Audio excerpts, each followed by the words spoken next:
Hey, what's up, guys? It's Shining Polaris. I said in my previous video, I'm going to try to get at least one video out a week because I am going to try again to try to make media at AEW. So I'm going to do one video a week. It's probably going to be mostly my thoughts on Dynamite. And easy way to help me out, just subscribe, like, and view the video if you like to. So I'm gonna try to keep this short, so it won't bore you too much with my takes. But anyhow, so tonight AEW Dynamite just ended. As usual, always a good show. I could be biased. I like everything AEW does. So we're just gonna run down some of the points, some of the stuff I think was cool about the show and my thoughts on it.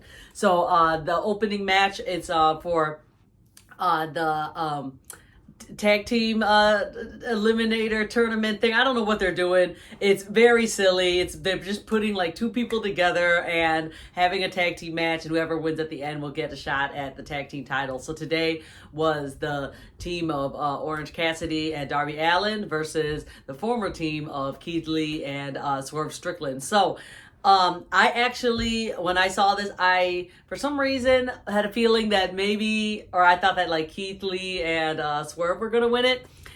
Just cause. And personally, as you know, I'm a big Orange Cassidy fan, and he's been teaming up with Darby. Now, I know a lot of people like that, but I'm okay with that, but I really like Orange as a singles wrestler, and I'm a huge fan of Best Friends as well, so I kind of rather have Orange be with the Best Friends than with all these other random people. So I was kind of hoping that they would lose this match, Orange and Darby, so they could split up and just go on with their single business. But it did not happen that way, and it was Orange Cassidy hit DDT on both Keith Lee and Swerve, and then it was Darby that pinned Swerve to win the match. So that means that Darby and Orange, they will move on to the tournament.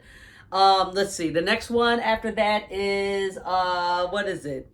Oh, yeah, no, I remember that. So they had a little video. This was Darby Allin's talking about Nick Wayne. And Nick Wayne, he was signed to AEW when he was like 16, but until he finished school and everything. And then now I guess he's going to be on AEW very soon, which is very cool. So they just had a little video package just to hype people up about Nick Wayne.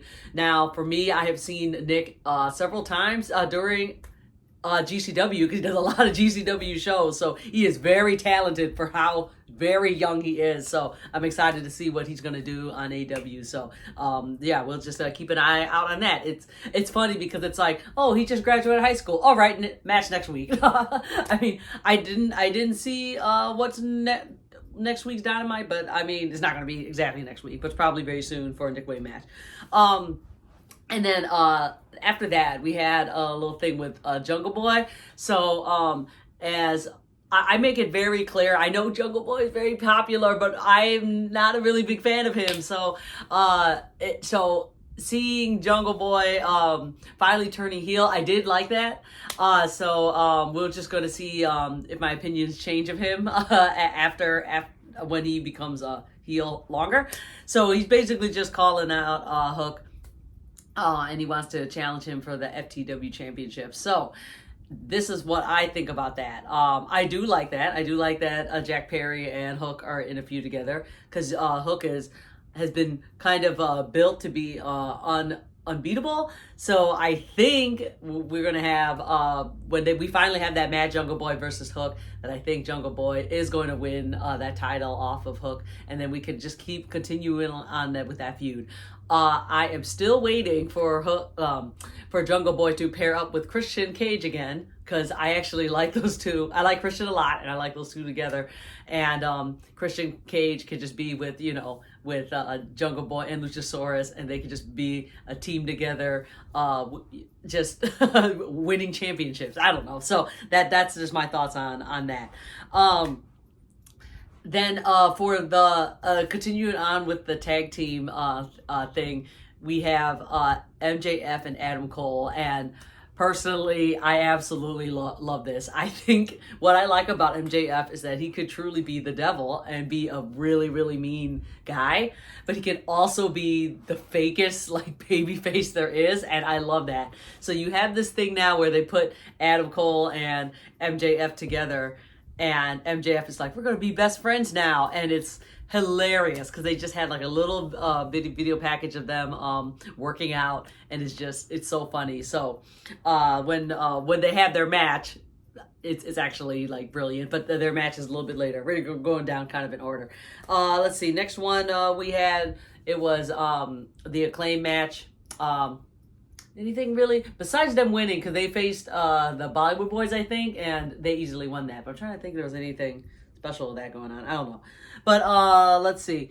And then again with the tag team, they announced Matt Hardy's partner will be Jeff Jarrett. Thank God Jeff Jarrett is the king. So so we're gonna see them together. I think they're gonna have a match at Rampage, so we'll see that. Let's see. Oh, and then they had a little thing about Eddie Kingston, which is really, really important and cool. New Japan, they had a show, their Independence Day show, and Eddie Kingston defeated Kenta, and now he is the new, the New Japan never open weight champion, I think.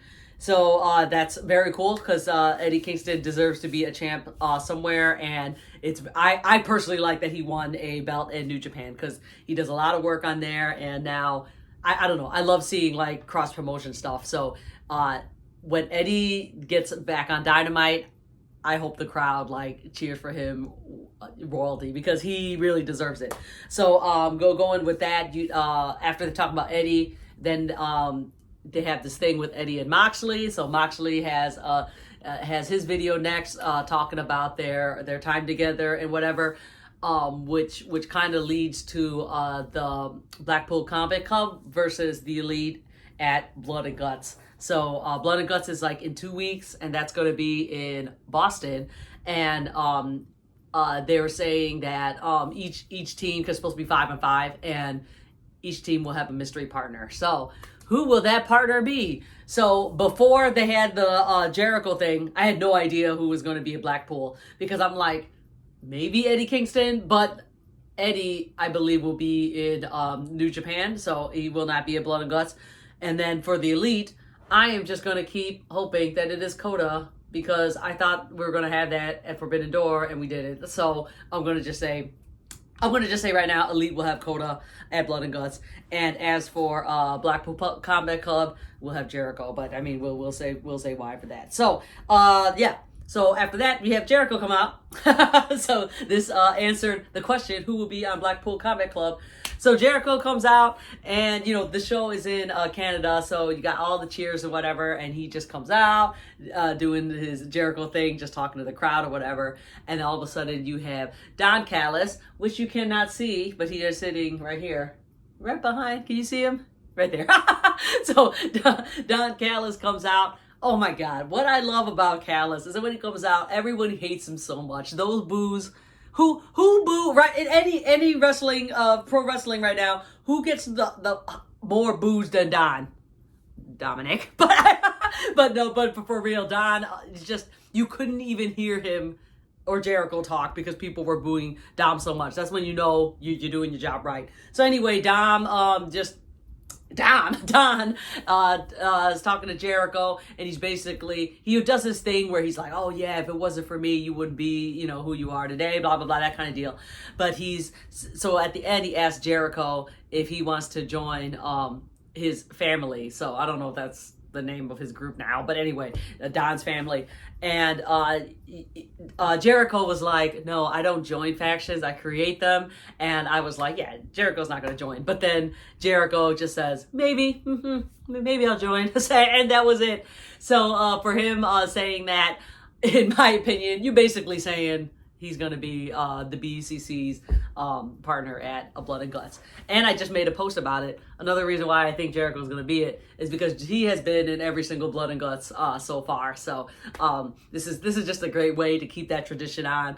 Also, you know, you want to have Jericho very experienced in the Blood and Guts match, so they probably want someone on there that knows how that works. Blah blah blah. Okay, so yeah, Jericho on BCC, and then I still say Coda for the Elite. So let's see, what do we got? Oh yeah, and another thing with Jericho. So with him saying like, you know, maybe he'll join Don.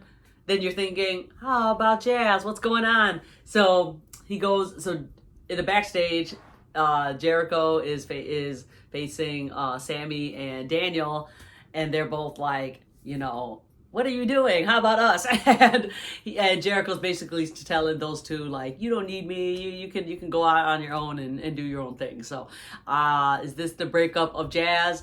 If it is, I am sad about it because I like all of Jericho's factions. Or simply, if Jericho truly does join Don group, that, you know, his people are just gonna follow him. So it's just gonna be this they just assimilate all the groups together. So but yeah, I'm curious to see what there. I think I'm sad about it, but it's a smart move. You know, the Jazz, they can only be so far, and I think every person in there probably want to do their own thing. So we'll see what's going on.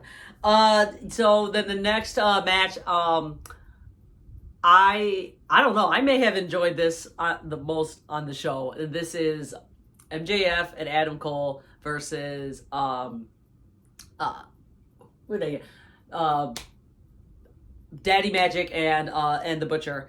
And again, it's not even really about the match, in my opinion. It was the way that Adam and MJF, you know, they how they acted with each other. It's just so great. So obviously they went and won, but then after the match, you had like MJF was just really like sucking up to Adam Cole, and Adam was just not having it at all. He was just really annoyed, and MJF is like, you know, today is your birthday, so happy birthday. And he tries to throw this like huge celebration for Adam Cole, and Adam is still just standing there looking very annoyed. And MJF brought out a cake and everything, and you know, he tells Adam, you know, you got to make a wish. What is it? I actually thought at this point Adam was going to be like, I want a world title shot. But instead, Adam goes and slams MJF's face into the cake. And I was thinking, oh, they're gonna start fighting, but not really. MJF was still like laughing, thinking it's so funny, and Adam basically just left him there after, you know, wiping a little bit of the frosting off his cake. So at the meantime, since they won their match, they're gonna move on in the tournament, and I can't wait to see more of these two best friends interacting with each other. So what I'm predicting is when eventually when MJF and Adam Cole loses, Adam is going to say, my real wish, like my wish is to challenge you for the title at Allin. I don't know. I'm just going to throw it out there. It's probably that. I know he's going to ask for title shot, but when? Why not? Allin. Okay. And let's see. The next was the women's match. I didn't watch it. I know I'm so bad. So we're just gonna go right to the end. Kenny Omega versus Wheeler Yuta. So Wheeler Yuta pinned Kenny at Double or Nothing with the help of, you know, Don and Takeshita. But so they're having this match right now. Obviously we all knew that Kenny was gonna win, but we're gonna have a really good showing of Yuta, and of course Yuta is one of the rising young stars of AEW. So so the match was very good. But at the end of the match, so I was hoping that, you know, at the end of the match, if there was a couple minutes left, maybe Kenny will kind of hint who their partner may be for Blood and Guts, because it's, like I said, it's only in 2 weeks. They gotta start really getting on that. And instead, so what happened was you had Claudio and Takeshita attack Kenny, and as they're attacking him, the Young Bucks and Adam come out to save Kenny, and then good AEW television just kind of cut the feed off right there. So so it really was where I was cut off. It was Young Bucks had Claudio ready to do the BTE trigger. Then you had Adam with the chair about to hit Claudio, and then cut to black. So I'm very sure there was more stuff that happened after. Maybe it was hinted. I'm sure somebody's going to post a video up there again. All right, we're going to try to keep this short at 15 minutes. So there you go. Hopefully I didn't bore you with my takes. And because this is my first time in many months, I stuttered a lot, so I apologize. But thank you guys for watching. I'm going to try to do one of these every week. So, like I said, to support me, all you got to do is subscribe, like, and watch my video. Follow me on Twitter at Shining Polaris, Instagram Shining Polaris, TikTok Shining Polaris AEW, and then follow the Yarn Bucks up here at YoungBucks_AEW. All right, thank you guys so much, and I will see you next time. See ya.